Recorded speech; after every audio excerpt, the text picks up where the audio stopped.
la Catalogne, l'Espagne. Nous sommes à 48 heures de ce référendum d'indépendance qui cristallise les tensions. Pour défendre ce projet, des dizaines de milliers de jeunes se sont mobilisés hier dans le centre de Barcelone. Nous voterons indépendance, ont-ils scandé. Il n'y a pas eu d'incident. Nous sommes en duplex avec notre correspondante en Espagne, Mélina Huet. Vous êtes à Madrid, Mélina. Carles Puigdemont, le président de la région Catalogne, a réitéré sa détermination à aller jusqu'au bout. Est-ce qu'il a les moyens de ses ambitions? Techniquement, déjà, est-ce que ce référendum va se tenir? Mais on peut se poser la question effectivement après les dernières arrestations. D'ailleurs, le vice-président du gouvernement catalan avait dit lui-même, les arrestations de hauts fonctionnaires du gouvernement catalan, avait dit lui-même que l'organisation de ce vote était considérablement altérée.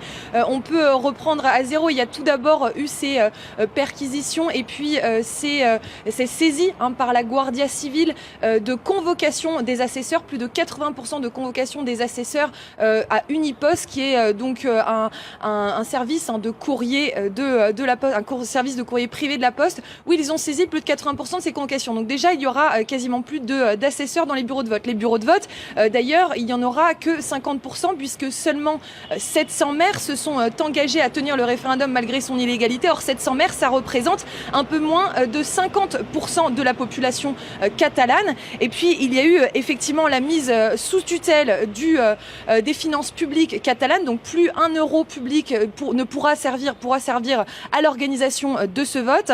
Et puis enfin, il y a eu des millions de bulletins de vote qui ont été saisis ces dernières semaines par la Guardia Civile, 10 millions la semaine dernière, et encore hier, on l'a appris, 4 millions d'enveloppes, 2 500 000 bulletins de vote, et pour la première fois, 100 urnes ont été saisies.